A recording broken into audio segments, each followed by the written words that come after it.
Good evening, everyone, and welcome to the Brian Crombie Radio Hour. So we're going to come back to discussing what's going on with the housing market in the Greater Toronto Area, both condos as well as single-family homes, etc., with Ron Butler of Butler Mortgages.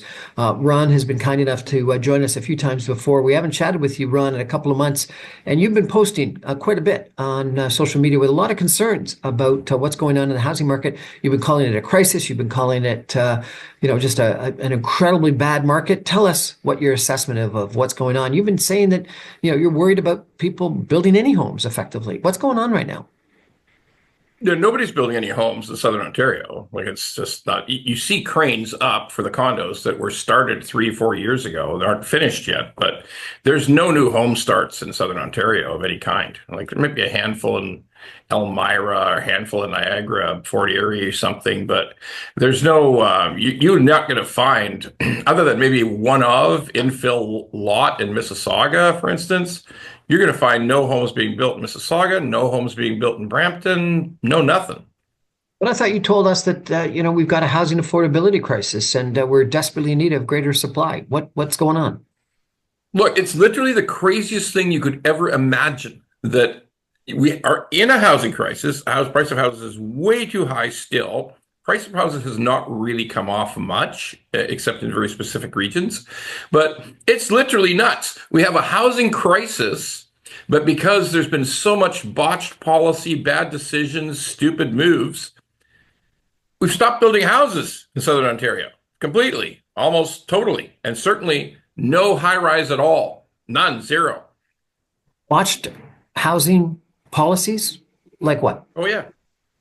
All right. How about the City of Toronto went for in 20 years, increased development charges on building new residential property by 1,000% in 20 years. Like 1,000%. 1,000. Yeah, 1,000. So you go to other places and look how bad it is that in Mississauga and Vaughan, those two mayors had to force, because there was nothing being built, absolutely nothing, no starts of any kind. Those mayors actually cut their development fees by 80%. They were so high, so crazy high, like 192,000 for a single family home in Vaughan was some form of tax or levy or fee or something, okay? They had to cut it by 80%, and they're still not building, nothing starting. Because the other horrible problem is the cost of the basic land is too high, way too high. Thanks to governments long ago, and by the way, a conservative government long ago, the Harris government, we have the crazy green belt. It seemed like a good idea at the time. It seemed like the green belt, we're never going to get all the way out. We're never going to need houses in the green belt. Never going to happen. Way back 25 years ago. Okay, never going to happen. Guess what? We now are at the edge of the green belt. We desperately need the land. Premier Ford screws it into the ground, does some shady deals, has to pull it all back, put it all back in the green belt. And so we have an endless spiral upwards of land prices. You're saying that we're on a brink of a construction industry disaster. What if home building is stalled for years? Construction industry disaster? Really? Sure. You can ask anybody in the trades right now who's involved in residential, either in what they call slab, which is building condos, high-rise condos, or in wood frame, which is low-rise homes, singles, semis, towns. They don't have any work. Like there's nobody building singles, families, and towns. Like there's nobody swinging hammers or nail guns, I should say, and building those low-rise units in the almost all of Southern Ontario, certainly zero in the GTA, virtually none in the Greater Hamilton area, none. And the stuff that they opened 91 sales offices to sell high rises in the last 14 months, and they closed essentially all of them. Like I think there was 2 or 3 went forward, but So these are pre-construction condo development correct. You opportunities? have to, And you're saying yeah, there's you have to sell them 91, in advance. 91 of them opened and all but 2 have closed. I think it's 3 were able to achieve 75% sales, and all the rest never got past 30 something. So, and many of them were just at 10 and 12. Like you can't start the condo when you've only pre-sold 12% of the units. It's not even rational. So they're closed. They just closed the sales centers. So if this will keep up, the way it works right now, it looks like in the city of Toronto in 2029, there's estimated to be only 1,400 housing starts. And maybe that won't be that. But like that's nuts, right? City of Toronto, 1,400 starts. That doesn't even make sense. But that's based on the math today. It's 1,400 or less in 2029. But to So put that yeah, in we're going to keep having perspective, housing prices. a couple of years ago, how many housing starts would you've had in the city of Toronto, just to put that 1,400 in perspective? Oh, 35,000 because of the condos. 35,000 down to 1,400. So you're down 95%. Sure. Yeah, absolutely. 95% reduction in housing starts in the city of Yeah. Toronto. Now, there's a little bit of a twist on that. These are obviously places people can buy. There's a little bit there's been a bit of a growth spurt on purpose-built rentals. So and that's now fallen off too. That was for the last 5 years. There's been some momentum in building purpose-built rentals because of a CMHC sponsored program for multifamily rentals. But even that's now gone. Even that stopped about 10 months ago. Why is that? And there's Why been has that come down? I've heard that lots of developers are looking at purpose-built rental. Why is that stopped? because CMHC changed the rules. It used to be the program was based on a bunch of a point system where you had to, but part of the points was also energy efficiency. We don't have to worry about energy efficiency in Ontario. We've got the toughest building code. We have a tougher building code than some whole countries have. Like we have more tough codes than say if you live by the Arctic Circle, like in Finland. Their building code for like thickness of walls and thickness of windows is even less than ours, and half the country's in the Arctic Circle. So we don't. So we have the toughest building code. So we don't need to worry about energy efficiency. So we made all the points on that every That's time. that's that's Toronto or that's Ontario? Everywhere in Canada, you have to hit. They took away the points for energy efficiency. They took it away. They said no more energy efficiency. We want just market rents. We want you to be 90%. We want you to be 90% of market rents, except the market rents they're using are an average from 2019. So how does that work? I mean, that's like 6-year-old rents. They're much less, so you have to be like 10% less than those. You can't do it. I mean, it's impossible. So that they changed the program just about 10 months ago, and everything just dropped off to nothing. So why would CMHC be doing that in the face of a housing crisis, an affordability housing crisis?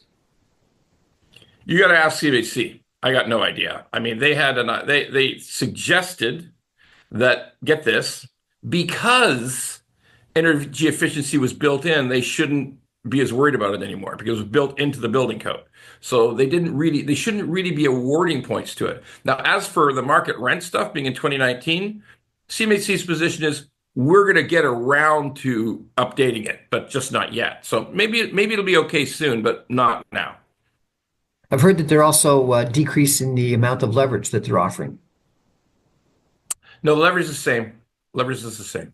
That particular program, there's a different program with less leverage and a shorter amortization component, but it's not as attractive. And why is it not as attractive? It's not, so you've got lower amortization, so you're down to 40 or 35 years, whereas on the top tier program, you were 50-year amortization, you were 90% leverage. It was just a great program, but then they just cut it back. By the way, the program still works in Manitoba, Saskatchewan, and even some places in the Maritimes. But no, it doesn't work in lower mainland of British Columbia or anywhere in Ontario now. So you're saying that we're not building any single-family homes to speak of in the Greater Toronto Area. We're not building any condos, and the growth in in purpose-built rental that occurred in 2024, you're saying, is dissipated of late. So we're not building anything effectively. No, we're not building anything. We're not even building much commercial. There's no office towers being built. Well, there's ones that are finishing, and then that'll be the end. There are even in commercial for retail. There's no new shopping developments being created. There's some standalone Loblaws, standalone Walmarts planned, but there's no increase in retail square footage contemplated other than food. And there's yeah, what are we building? I don't know. The government's building stuff. The government's building as you know, the government's building the biggest footprint hospital in Ontario, in Mississauga right now. It's going to be huge. But other than government projects, the construction industry is going to pretty much come to a dead stop. Ron, what's going to happen to construction workers, to construction companies, to general contractors? It's going to be bad. It's going to be really bad. We know people in the timber side of it where we talk to trades, people are running small subcontractors. They haven't had work for a year. They tried to keep the salaries going for their main 2 or 3 guys or 5 guys, but even then they can't do it anymore. Don't get me wrong, there's some renovation work going on. Sometimes people want to change their office, or a new company buys a restaurant location, wants to change the interior. I mean, that doesn't just stop, okay? But brand new projects, like if you drove around Mississauga today, there's a place you can drive by in the QEW. It's between Highway 10 and Cawthra. They've had the sign up for the same townhomes for 2.5 years now, okay? And there's no townhomes started at all, okay? That's the way this works. It looks like there might be some houses coming, but there's no houses coming. I thought that sign said that they were all sold. So how come there's no development happening? They might have been kidding you, Brian. Like you drive past that every once in a while. I know you do, and you know it's been empty for 2.5 years. There's nothing there. Ron, we got to ask you, how did we get into this situation? We got to talk about, how we're going to get out. We're gonna talk about what people should do. We're going to talk about what government should do. But we're going to take a break for some messages and come back in just 2 minutes with Ron Butler, Butler Mortgages, talking about how the heck did we get in this situation and what are we going to do about it? Stay with us, everyone. Back in 2 minutes. Welcome back, everyone, to the Brian Crombie Radio Hour. We're talking about the housing market in the Greater Toronto Area with Ron Butler of Butler Mortgages. Ron, you've been in the mortgage business for a couple decades, correct? Almost 30 years, yeah. Have you ever seen it like this? Have you ever seen the housing market like this before? A little bit in 91, 92, 93. There's some similarities, definitely. And what happened then? Markets, I think, went down like 20, 30%. Is that correct? Yeah, single family went down about 26%, and everywhere, like universally, like even in like nice areas. And condos went down about 38%. There weren't very many condos back in 91, 92, 93, though. They were a new thing. They weren't prevalent like they are today. So one of the things that will happen is that we're not observing a tremendous fall in single family prices, because we stopped building single family in any meaningful way in 2018. 2018 was when the massive shift happened that 80% of the housing starts in 2018 in Ontario were high rise, and only 20% were low rise, were single family in towns. So we have been tamping down the building of actual low rise homes for a long time, for years. It's just been high rise. And the problem there is that in the end, it's like starting in about 2019, 100%, virtually 100%, maybe splitting hairs, I'd say 95%, but 95% of all the condos that were pre-sold starting after 2019 were designed only for renters. They're only for investors to buy it to rent out. They're many of them are tiny condos. Like a big one's 700 square feet, but the average is probably around 545, 565. Some of them even go down to 385 square feet. It's like a sort of a combination of a bowling alley and a jail cell. And yeah, we just built stuff that's just designed for investors. But we kept raising the price of the units, and the investors kept buying them because it had great success in the past. They'd almost been able to make money on those condos. I mean, from 2009 to 2022, everybody made money on condos. They could either sell them at a profit after they bought them new construction, they could rent them out for big rents because rents were climbing, and it all worked out financially. And they kept raising the pre-sale price constantly. So what we have today is, right now in Yorkville, we're looking at a project where a small condo 485 square feet, like a dog crate condo, is sold for $1,900 a square foot. It's almost $1 million for this tiny, tiny condo. And literally 1.5 blocks away, there's a 2-year-old condo that's been finished for 2 years, and they're reselling those units at about $925 a square foot. So that's a 100% price mistake. And if you tried to rent that place out that you paid nearly $1 million for, you would lose approximately $2,600 a month if you had an 80% mortgage. So you'd lose like 5 grand every 2 months on the rent. So it's just become so many mistakes were made. You can blame developers. You can blame, people say, oh, you were greedy. You shouldn't have thought that it would work, that you could spend that much on a tiny condo, like almost $1 million, and you should have known better. But the last 3 they bought worked. They had made money on them. They sold them or they rented them and they were happy. And they just thought the prices could go up forever. But of course they can't. And now we got this colossal problem.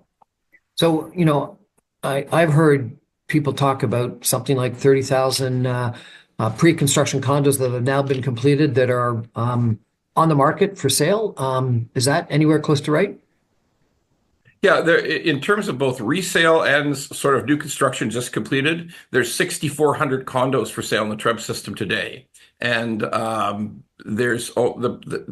about 5.5 months, maybe 6 months of inventory. And a lot of those places have been listed for 6 months and have never even got an offer. So they've got to reduce the price. Yeah, but unfortunately, there comes a point where they're reducing the price to the point where it's lower than their mortgage. So it's lower than their mortgage. They don't know what to do. That's the problem. They just don't But at know some what to time do. they got to clear the market. Sometime you got to, you said it was a 36% price decline in 1991. Doesn't that have to happen, or has it already happened and it still hasn't moved? Well, in 1991, there were like receiverships. Like there were whole buildings went under, condo buildings went under, and they had to be restructured and sold for like radically less. And there were losses where the bank just took when you're going to see real price reduction is when the bank takes a lot of these condos away. People give up paying because the rents don't work and it's impossible to survive. And when the bank has it, the bank will sell it for whatever it can get because that's the rules of dealing with the power of sale. So why hasn't that happened yet? I'm told that one of the problems is that some banks have provided what is it they've called blanket appraisals for whole condominiums, and so Right. therefore they keep the appraisals of the existing pre-construction condos that have been completed and are coming to market at a level that is higher than the actual resale value, and that effectively what that's doing is allowing people to close, get the mortgages that they want, and people not having to come to terms with the fact that the market has gone down. Is that part of the problem? It's some of the problem. It's a limited part of the problem. So blanket appraisal is when the bank, who is sort of running running the construction financing of the condo building itself with the developer, they may want to say, okay, we're going to hire a couple of appraisers to examine this. Oh, look at that! Both of these appraisers have decided that all the suites are still worth the purchase price. So we're going to do a blanket appraisal, and we're going to use those two appraisers' opinion. But really, if anybody else appraises it, like if another bank appraises the suite or the unit, the appraiser says, no, this is worth like 22% less than the blanket appraisal. So, but appraisal is just an opinion, right? That's the whole story of appraisal under law. But there's a conflict of interest there, isn't there? Because if XYZ Bank has got the construction loan, they want it paid back because the only person that is guaranteeing on that is the developer, the contractor. And then what they could do is if they get all these blanket appraisals, and so therefore they get all the purchasers to come and close on the condos, then they've got, in some cases, government guaranteed mortgages.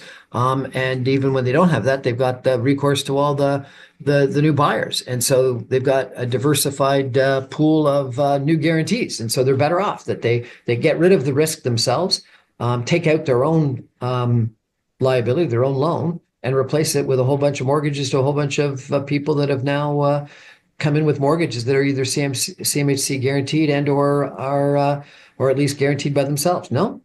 Isn't there a conflict By there? the way, that's excellent analysis. Now, as from the bank's perspective, it's not a conflict because we have these appraisers here, and if your appraiser thinks it's worth less, that's just an opinion. We think our guy's better. So there's really, as far as the regulator is concerned, there's not a conflict. Okay, but what you said is 100% accurate. There's one little twist on it. There virtually none of these are CMHC insured. They have no government backing because in 90% of the cases, they are rentals. The people own a big house somewhere. They took a HELOC on so they can get the deposit, and they can't pretend they're moving from a 3,000 square foot home into a 485 square foot condo. Nobody believes them. So you can't get government backed insurance on that product at all. But to your point, you got it exactly right. They're taking a risk on 300 units, one huge $450 million risk on one loan on 300 units, and they're turning it into 300 individual risks, of which some of them aren't any risk because those people are rich or they pay cash for the suite. And hey, there's no mortgage anyway, and we encourage the other people to get mortgages through us. But they have other assets and they're going to try to get by for a while. And if you ask any risk manager, which would you rather have, one big $450 million problem, or would you rather have $300 million problems? Like, which would you rather have? And there's a really easy answer because those individual risks will have different times where they get in trouble, or sometimes they'll just sell and take a loss. So you've done a tremendous job of risk management if you're the bank. The problem with the purchaser, the person who contracted to buy one of these pre-construction condos when it comes time to close, is they actually like that blanket appraisal because they can go out and get a mortgage that is enough to close on the property. And if they end up trying to put the property up for sale in an assignment sale, I don't think there's many buyers, are there? And if they try to go out and get a new appraisal, the appraisal is going to come in lower. So I might as well close. Yeah, well, they all close. If they want to take advantage of the blanket appraisal, it's typically only one bank, so they always close with that bank. But you can't actually do an assignment sale because the property's already closed. You have to do a separate individual sales agreement. But yeah, they could try to sell it. And you're right, when they sell it, the person who's buying it discovers that their appraiser says, no, it's not worth that, not worth that at all. And all of a sudden the discounting starts. But to your point, the way this works, and because I was there in 1991, 92, 93 as well, eventually people just succumb. They capitulate and they say, okay, I'm going to take my 100,000 loss. I'm going to take my $200,000 loss. I don't have any options because I can't keep losing $1,000 a month for years. So that's what ends up happening. Is that happening? Is it starting to happen? What's your sense? Yeah, that building that we're talking about in Yorkville, where we have this incredible variation on price, 40% of all of the people who bought those pre-construction units have told the developer they will not close, and the developer can go sue them. What's the developer going to do? Well, the developer at 60% can form a condo corp. As long as you got more than 50% of the units, you could form a condo corp, and the developer probably will form the condo corp. They get some loans from others or from their own balance sheet, and they'll make sure that they can form the condo corp because then half of their risk is gone. They could pay off half of their development costs, half of their bank covenants they could deal with, and then they'll probably just discount the rest and take a bit of a beating. But they will probably get out from under it eventually. But that's the correct answer. You don't think they'll go and sue all those purchasers that didn't close? Sure. I mean, they have an ability to do that. They seize your deposits, and then they are allowed to go after the purchaser who didn't close in civil law and say, look, you had a contract, you didn't fulfill it. We eventually sold the property for $200,000 less. We had 160 deposit from you, which we seized. There's still a $40,000 shortfall. Oh, and by the way, we got all these legal fees. That's another 40,000. You need to give us 80 grand. They'll win that case in all likelihood. This is a tough situation. So I guess the problem is that we haven't had the market recognize this, whatever it is. You said in 1991, a 37% price decline. We haven't had the market recognize that price decline because we got actually we got to recognize reality and recognize the price decline to get to the bottom before you've got any hope of going up. And I think the problem is everyone is still waiting for the bottom. They're sitting there worried that there's more to go down. And it's the same problem we have in deflationary environments and deflationary, product segments everywhere. Whenever you got deflation, it ends up being a self-fulfilling prophecy because people think that it's going to continue to deflate, and you got to get to the bottom before you can possibly start going up again. And so isn't that the problem, is that we got to get to the bottom before we can go up? It's correct. We've gone from FOMO in 2021, with fear of missing out, where everybody's willing to bid up houses. We've gone from FOMO to FOOP. So FOOP is FOOP. It's fear of overpaying. Okay, that's what we got now. And you're right. It's a classic deflationary death spiral that eventually leads to capitulation. Now, whether we'll have capitulation in the summer, and you'll see some people say, well, this place, we thought this place could sell for 900 grand. We're going to sell it for 600. We thought this place would sell for 600. We're going to sell it for 4.25. We may see that. That's possible. But most likely, we're going to have to see a growth in power of sale activity. And then people will realize, well, I might as well sell it, not let the bank sell it, because the bank adds on a whole bunch of extra legal costs. So yeah, we're going to see something happen in the summer and fall of this year. I would suggest to you, we will see something happen. Yes. We're going to take a break for some messages and come back in 2 minutes with Ron Butler, Butler Mortgages. We're going to turn to single-family homes, and then we're going to talk about what, if anything, government can do. Stay with us, everyone. Back in 2 minutes.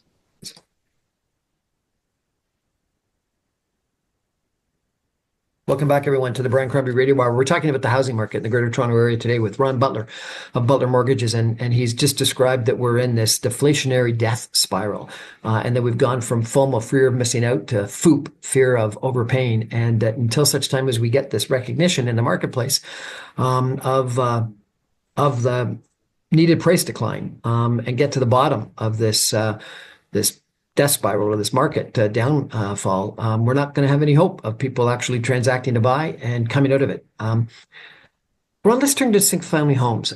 So I get an email probably one every 2-3 hours from a broker saying new price, better price, reduced price, etc. And so you say it hasn't happened in single-family homes yet, but I'm seeing it. Aren't you seeing it?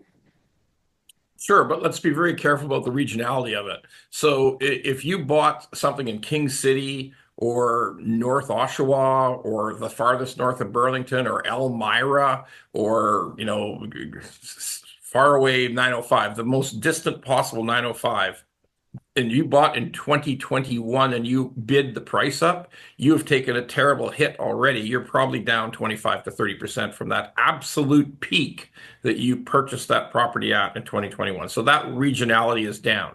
But if you're in downtown Toronto in terms of a house, like you're in Moore Park or Rosedale, or you're in the nice neighborhoods in Etobicoke, or you're in Oakville, or you're in Mississauga below the QEW, or any of that stuff, you haven't experienced a significant price decline in those sought after areas, because we don't build any new single family homes. Remember, there's absolutely no new single family homes being built in Mississauga. So if you have a single family home, it has a degree of scarcity. So that product has sort of stayed up. But if the economy truly worsens and there's more job losses, it's possible we could see a uniform decline in those prices. But right now, right this minute, it's only people who vastly overpaid, theoretically, back in 2021, and they are very much affected. If you bought in a brand new subdivision in the north of Brampton and you bid up the price of that house that had just, they bought it from construction and then they offered it 6 months later, and you bid the price through the roof because it was a big house in North Brampton, you've lost like 30% right now. But that's only for the people who bought in that time frame. If you bought in Brampton in 2019 or 2018, you still haven't seen that price yet. You're still okay. Okay, so you're still okay. So sales volume is down. Listings are up. Prices, according to the statistics I've seen, have not fallen that much. You're quite correct on average. And interest rates are lower, dramatically lower. And so why aren't people buying that? If prices haven't declined and you don't have this deflationary death spiral that we talked about in regards to condos, why aren't people buying those single family homes? So the correct explanation is the same thing that has completely turned around the federal election. It is fear. It is fear. When these pollsters do polls about how the public feels, this is one of the lowest ebbs of consumer confidence. It's one of the highest incidents of general worry and concern for all Canadians, particularly in Ontario. The numbers are off the charts. It's very unusual for people to buy a home when they think they're in a time of a financial of a crisis of the trade war, the tariffs, the 51st state stuff.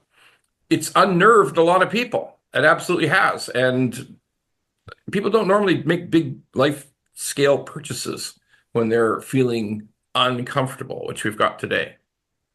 But at the same time, Ron, we've got this housing affordability crisis, and we keep talking about it, and that it used to be 3 to 5 years of income was the price of a house. To now it's like 17 to 20 times income is the price of an average house, and so we've got to either have a dramatic increase in supply or price reductions or both. So what's the solution here? Well, there's no supply, as we've discussed. There's no supply coming on the horizon.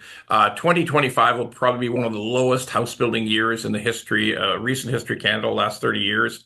It'll be a terrible year, despite all government promises. And I'm sure all parties in this election, this federal election, are going to promise the same thing as they always promise. Hey, we're going to build millions of homes by 2030, 2031. And of course, that will never happen either. But there is a supply issue, and it's certainly going to get worse before it ever gets better. But there's a bunch of things we could do. We could say provincially, Doug Ford could get up on his hind legs and say, all of you municipalities have to cut these crazy development fees. Like every single city and town has to reduce these development fees by 80, 90%. And like don't afflict first-time home buyers and new construction buyers with these ridiculous charges. Oh, and then no GST. We see that out of all the campaigns, that there would be no GST on new homes, which is great. And then we've got to somehow find a way to get under this crazy land price scenario. When we talk to people who they don't do it anymore, but as recently as a year and a half ago, we were talking to people in Mississauga about tearing down a house to build a new one. And therefore, it was an old house, and therefore the land value. What's the land value? All it's worth is the land value. And the land value on a decent sized lot always came out at between 1.3 and 1.7 million dollars. So a very nice area, maybe 2 million. That doesn't make any sense. Like, that's crazy. When I first bought a house myself in Mississauga in 1995, I bought my first Mississauga house, the land value was about 40 grand. So how did that get to 1.3 million? How is that even rational? That doesn't make sense. So we have to greatly expand out the green belt. We have to go into the green belt, release tons of land at a low cost to get and cut all those development fees. And once we start building new homes, it'll help. But as far as fixing the prices right now, it's difficult for single family because single family is scarce. And you make anything scarce, you will keep the price held up. What about red tape and regulation? Some people have commented that Stats Can, CMHC have done studies that say that we've got more red tape and regulation in our housing sector than any other G7 country. Is that a problem? It's a massive problem. But I'll honestly tell you, Brian, I don't completely know how to fix it.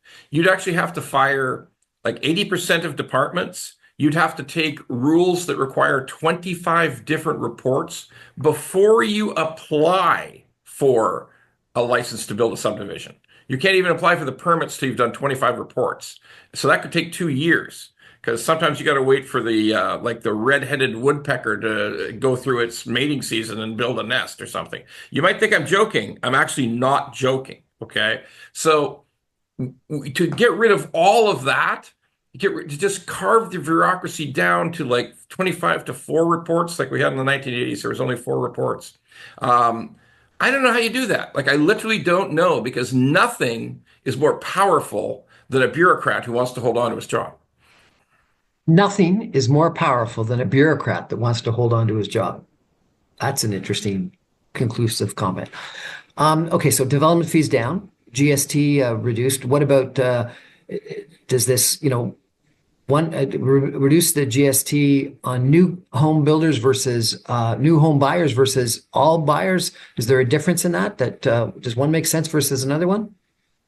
Yeah, in Ontario, it should just be all buyers because there are no more investment buyers in Ontario. There's nobody buying a house as an investment. It's just gone from the system because you can't get enough rent to make the formula work. It's really weird, but the truth is that 2% interest rates for a long time. So we had very low interest rates from 2009 right through to 2019. They were starting to go up in 2019. COVID hits in 20. Interest rates go to, like, I'll give you an example. A 5-year fixed rate, 1.59%. So when you have interest rates that low, you could actually make an investment case work, even if the rents, you could actually make it work because your mortgage payment is so small. Now that's all changed. Like you're right, rates are down, but they're only down to like 3.99. They're not 6 anymore. They're not 5 anymore, which is the end of the world. But at 3.99 versus 1.59, it still doesn't allow an investor to make Make one. money from a rental. Okay, but what about some people have argued that up to 1 million for first-time buyers or all buyers is not as good as up to the first million on every home. Why only on up to homes up to 1 million or 1.3 million versus the first million or first 1.3 million on all homes? Well, I mean, we have encountered virtually no first-time home buyer who goes past 1.3 million. Like we just don't see it. They are people who already own a home, they're selling a home, and they're buying a new one. Everything over 1.3. We see thousands of these in a year, and that's But about we the need more 1.3 supply. And number if is someone's in a fine. $1 million home, if someone's in $1 million home and they want to buy $1.5 million home, isn't that actually good? They'll buy the $1.5 million home and free up the $1 million home. Like just getting more Sure, supply absolutely. is what we want. It's absolutely good, but they have such a big down payment, it doesn't make any difference. If somebody actually wanted to buy, had $1 million home that they paid 500 grand for 7 years ago, and they want to buy a $1.5 million home, it's not too hard for them to do it. There's just not enough of those people. That's the truth. Because here's the ultimate fact of a property ladder. In any sort of property ladder, you need enough people to come in at the bottom. And if we have nobody coming in at the bottom, your property ladder can never start. So reduce the GST, which people have already recommended, eliminate it to up to 1 million or 1.3 million. Reduce development fees. You think it should be done for the whole province, not just two cities. What else? What else can Free up government do? land. Freeing up land is so vital to this process. It is incredibly important. You can drive up a road in Brampton at the very end of Brampton, where Brampton comes to an end at the north part of it. You can drive up a road, and on one side of the road, there's thousands of townhomes that have been recently built in the last 2 years. On the other side of the road, there is empty bush. And that's the green belt. That's how the green belt completely bizarrely screws you. That you could drive up a road, one side, tons and tons of housing, the other side, nothing, and you can't build on it. What It's about all the arguments completely. from an environmental standpoint that this green belt is critically important? We got to protect our farmland. We got to protect our nature. We got to protect our oxygen. We got to protect the green belt. It's total bullshit. It's a complete lie. Okay. Look, let's look at it this way. If you came to Mississauga in 1960, all of Mississauga was a farm. Like half of Scarborough was a farm in the 1960s. I mean, it was a farm and it's gone. All that farmland is gone. So here's the key. It looks, just from looking at me, it doesn't appear that anybody's eating less. Like we've got no food shortages. I guarantee you, we could open up thousands and thousands of acres of greenbelt, tens of thousands. Everybody would eat just fine. They'd get the food from. By the way, they're talking about building vertical farms. They're talking about building farms in buildings and not using the dirt at all. So and the environmental stuff is just nonsense. It's just complete foolishness. So yes, you have to, but mind you, this is really important. The people who live on that land, they don't want to lose the green belt. They like their nice little home where they're surrounded by trees and they want to keep it that way. It's the ultimate NIMBYism. When you encounter people who really, really think it's important to maintain the green belt, none of them are farmers. Not one are farmers. Farmers are fine selling. They're ready to retire. But All those people just live in comfortable homes with nobody around them for hundreds and hundreds of yards, and they like it that way. So they bitch and moan about the farmers. Farmers could care less because guess what? We can grow enough of everything we need in Saskatchewan, Manitoba, and Alberta, no problem. We can grow all we want. We will never go hungry. I'm worried at all about going hungry, I assure you. And it's important to me. All right. So all that story is just a story. It's all just garbage. Ron, you make your business by people buying homes and entering into mortgages. Why are you telling me all this? It's almost as if you are telling people not to buy a home and get a mortgage from you today. And so therefore what you're saying is actually in conflict with your business, which actually makes me think that you're really being incredibly honest. Why are you saying this? Well, because first of all, because I'm old. So if you're old, you don't care as much anymore. Like if you had your career in front of you, you're 35 years old, I probably would just keep saying the same thing every real estate agent says. It's always the right time to buy a house. Today is the right time to buy a house. Every day is the right time to buy a house. That's what I would say. Just like you ask your barber, you think I need a haircut? Somehow, every time you do need a haircut. So I could be that guy if I was 35, but I'm old, so I don't care anymore. I don't need to make a ton of money. I don't need to build a career. So to your point, you're accurate. It's easier for me just to tell the truth every day. That's how it works. Ron Butler, Butler Mortgages, really appreciate you joining us tonight and telling us the truth about what's going on in our housing market in the Greater Toronto Area, which has got this strange situation where we've got a housing affordability crisis. Homes are too expensive, but at the same time, condo prices are down dramatically. Single family homes aren't selling, and so therefore people aren't buying. Like it's a really strange kind of situation, and I really worry that the housing affordability crisis is going to get worse and the supply crisis is going to get worse. And the problem that we've got is going to steamroll or snowball into a bigger problem in a year or two's time. And so government action needs to take place right now. By waiting, we're only going to have a bigger problem in the future. We're going to take a final break and come back with a couple of my ideas on how we can solve this problem. Ron, thank you very much. Appreciate it. Thanks, Brian. Always great. Thank you.